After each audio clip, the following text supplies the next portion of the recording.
నమస్తే, welcome to #you. నేను మీ రాజేష్. తెలంగాణ రాష్ట్ర రాజకీయాల్లో ఒక రకంగా చెప్పాలంటే బీఆర్ఎస్ పార్టీలో ఉంటూనే కవిత అనేక సంచలనాల కేంద్ర బిందువుగా మారుతుంది. మరి ఈ నేపథ్యంలో ఇప్పుడు కవిత ఇప్పటికే బీసీ రిజర్వేషన్ల కోసం 42% రిజర్వేషన్ల కోసం పోరాటం చేస్తుంది. బీఆర్ఎస్ లైన్ని వీడి మరీ పోరాటం చేస్తుంది. మరి ఈ మధ్య కాలంలో ఇప్పుడు ఒకవైపు బీఆర్ఎస్ పార్టీ ఉక్కిరి బిక్కిరి అవుతోంది.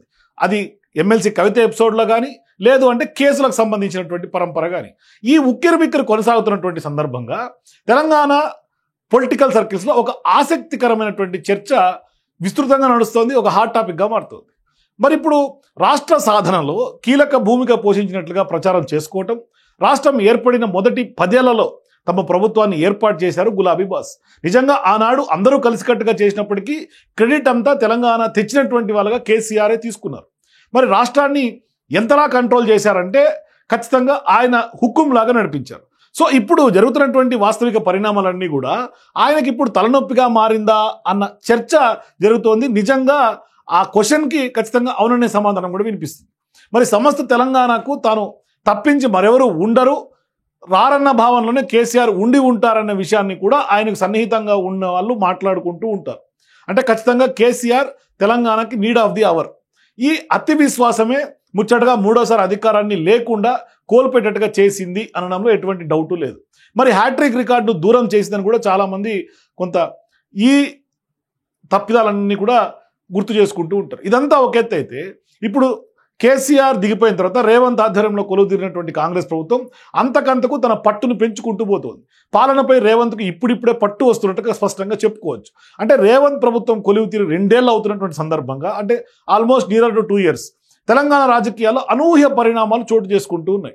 ఓవైపు ఫోన్ ట్యాపింగ్ వ్యవహారం అంతకంతకు ఒక రకంగా చిక్కుముడిగా మారుతుంటే, ఈ ఉదంతంలో కేటీఆర్ అడ్డంగా బుక్ అయ్యే అవకాశం ఉన్నట్టుగా కొంత ప్రచారం జరుగుతోంది. అదే సమయంలో మరొక కీలక పరిణామం, కీలక అంశం, కీలక రిపోర్ట్ ఒకటి కాళేశ్వరం సంబంధించినటువంటి ప్రాజెక్టు ఎపిసోడ్లో మాజీ ముఖ్యమంత్రి కేసీఆర్ ఆయన పాత్ర, అట్లాగే మాజీ మంత్రి హరీష్ రావుల పాత్ర ఇప్పుడు జస్టిస్ పినాకి చంద్రఘోష్ కమిషన్ ఇచ్చినటువంటి రిపోర్ట్లో ద్వారా అడ్డంగా బుక్ అయ్యే అవకాశాలు ఉన్నట్టుగా తాజా పరిణామాలన్నీ స్పష్టం చేస్తూ ఉన్నాయి.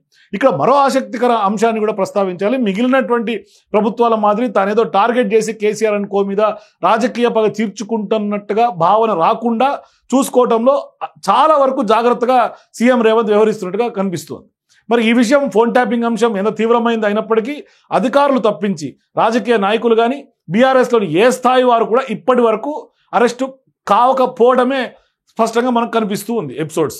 ఇదే సమయంలో కాళేశ్వరం ఇష్యూని చూస్తే కూడా ఈ ప్రాజెక్టులో నిర్మాణంలో ఉన్నటువంటి లోపాలు జరిగినట్లుగా చెప్తూనే జస్టిస్ ఘోష్ రిపోర్ట్ తెర మీదకి వచ్చింది. స్పష్టంగా ట్రాన్స్పరెంట్గా రిపోర్ట్ తెర మీదకి వచ్చింది. ఇందులోనూ అనేక అంశాలు, కీలక అంశాలు ప్రస్తావించారు. వీళ్ళన్నీ ఇప్పుడు కేసీఆర్ వైపు అంతా ఆయనే చేశారన్నట్టుగా రిపోర్ట్ మన ముందు కనిపిస్తోంది. అయినప్పటికీ చర్యల కోసం రేవంత్ ప్రభుత్వం పెద్దగా ఆసక్తి చూపడం లేదనే అంశం తెర మీదకి వస్తుంది. మరి కేసీఆర్ను అరెస్టు ప్రయత్నం దిశగా అడుగులు పడటం లేదు. ఎందుకంటే స్పష్టంగా అసెంబ్లీలో చర్చ జరగాలంటున్నారు సీఎం రేవంత్. వీరిపైన చేపట్టే చర్యలు బీఆర్ఎస్ పార్టీని ఉక్కిరి బిక్కిరి చేయడంతో పాటుగా పార్టీ పగ్గాలకు కూడా కొత్త నాయకత్వాన్ని సిద్ధం చేసేలా పరిస్థితులు ఏర్పడుతున్నట్లుగా చెప్తున్నారు. ఒకవైపు ఏమో అసెంబ్లీలో చర్చ పెట్టాలని, మరోవైపు సీఎం కేసీఆర్ కూడా తనను అరెస్ట్ చేసే అవకాశాలను ఆయనే స్వయంగా తన లీడర్లకి మీటింగుల్లో చెప్తూ ఉన్నటువంటి సందర్భాలు కూడా వినిపిస్తూ ఉన్నాయి. మరోవైపు హరీష్ రావు, ఈటెల, కేసీఆర్ ఈ ముగ్గురు ప్రముఖంగా పాత్ర ఉన్నట్టుగా స్పష్టంగా రిపోర్ట్ చెప్పేసింది. మరోవైపు అధికారుల పాత్ర కూడా నిగ్గు తేల్చింది. ఈ ఓవరాల్గా చూస్తే క్రిమినల్ ప్రాసిక్యూట్ చేయమని కూడా నివేదిక ఇచ్చినటువంటి క్రమంగా ఇప్పుడు క్రిమినల్ ప్రాసిక్యూట్ అయిన తర్వాత బాధ్యులపై చర్యలు తీసుకునే అవకాశం ఉంటుంది. మరి ఇప్పుడు దీనికి తోడు కేసీఆర్ కుమార్తె కవిత, ఎమ్మెల్సీ కవిత విషయానికి వస్తే త్వరలోనే తనకు గులాబీ పగ్గాలు తన చేతికి ఖాయం అన్నట్లుగానే కొంత మాట్లాడుతూ ఉన్నారు. అంటే ఆమె తప్పించి మరో దిక్కు లేదన్నట్టుగా కవిత సన్నిహితులు కూడా చేస్తున్నటువంటి వ్యాఖ్యలపైనే ఇప్పుడు బీఆర్ఎస్ మౌనంగా ఉండాలన్న యోచనలోనే ఎక్కువగా ఉన్నట్లుగా తెలుస్తుంది. ఆమె వరుసగా బీఆర్ఎస్తో వార్కు దిగుతూ ఉన్నారు. అంటే నిజానికి గులాబీ పార్టీకి కవిత తప్పించి మరో దిక్కు లేనటువంటి పరిస్థితి కూడా నిజంగానే వస్తోందా అన్న చర్చ కూడా ఇప్పుడు ప్రధానంగా పొలిటికల్ సర్కిల్స్ వినిపిస్తుంది.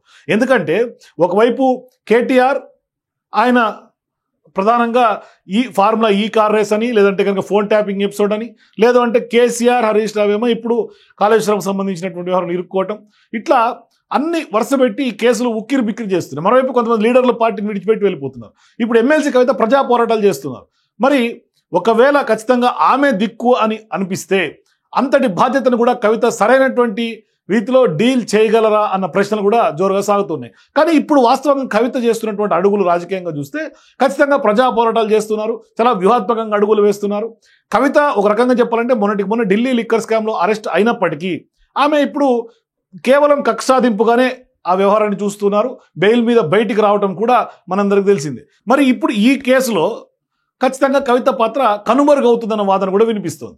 ఇప్పుడు తాజా పరిణామాల్లో మాత్రం కేసీఆర్, కేటీఆర్, హరీష్ రావులపైన కేసులు చిక్కులు పడితే ఖచ్చితంగా బీఆర్ఎస్ పార్టీకి కవిత ప్రత్యామ్నాయం అయిపోతున్నట్లుగా చర్చ జోరుగా సాగుతోంది.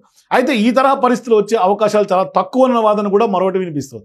ఎందుకంటే కేసీఆర్ను ఎట్టి పరిస్థితులు అరెస్ట్ చేయరని, కోర్టు కేసులు వెంటాడినా రేవంత్ సర్కార్ దిగే వరకు కూడా అదే కొట్లాట కొనసాగుతుందని అనుకునే వాళ్ళు కూడా ఉన్నారు. మరి వాటిని తప్పించి గులాబీ తోటకు కవితను హెడ్గా మార్చే యోచన మరి నిజంగానే జరుగుతుందా, కార్యరూపం దాలుస్తుందా?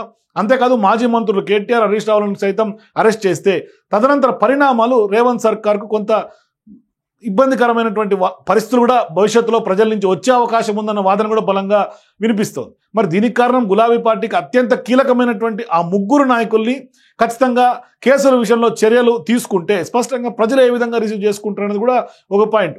అదే జరిగినప్పుడు గులాబీ పగ్గాలు ఎవరికి అన్న దానిపైన కూడా చర్చకి అవకాశం వస్తోంది. సో ఇప్పుడు కవిత టీంలో వారంతా కూడా అంచనాలని అసహజంగా ఉన్నట్లుగానే కొందరు అనుకుంటున్నారు. కానీ నిజంగా కవిత బీఆర్ఎస్ని టేక్ ఓవర్ చేయాలని అయితే ఉద్దేశం అయితే ఆమెలో కనిపించలేదు. మరి ఫాలోయర్స్ ఆ దిశగా మాట్లాడుకుంటున్నారేమో తెలియదు కానీ బట్ కవిత అయితే మాత్రం స్పష్టంగా చాలా క్లారిటీగా జాగృతిని స్ట్రెంగ్తన్ చేసుకుంటా ముందుకెళ్తున్నారు.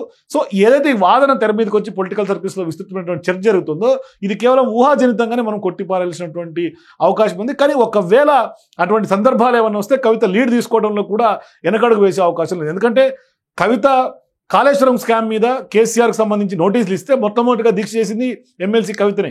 తాజాగా అరెస్ట్ వ్యాఖ్యల మీద కూడా ఖండించింది కూడా తెర మీదకి తీసుకొచ్చి ఆమె మాట్లాడింది కూడా ఎమ్మెల్సీ కవితనే. కానీ బీఆర్ఎస్ నుంచినే కవితకి నిస్సహాయత కనిపిస్తుంది. బీఆర్ఎస్ కూడా తీన్మార్ మల్లన్న చేసినటువంటి వ్యాఖ్యలని జాగృతి తప్పుపట్ట, బీఆర్ఎస్ పార్టీ నుంచి తప్పుపట్టకపోవడం, మరోవైపు ఈమె చేసినటువంటి యాక్టివిటీస్ కూడా కొంత బీఆర్ఎస్ పార్టీ నాయకులు తప్పుపట్టడం, ఇట్లా బీఆర్ఎస్ పార్టీ నాయకులకి కవితకి వార్ ఆఫ్ వర్డ్స్ నడుస్తున్నటువంటి సందర్భంగానే ఇప్పుడు ఆమె అయితే వెనకడుగు వేయదు. కానీ మరి బీఆర్ఎస్ ఏం చేస్తారని మాత్రం వెయిట్ చేసి చూడాలి. మీరు కూడా మీ అభిప్రాయాల కింద కామెంట్స్ తెలియజేయండి. For more videos please watch #.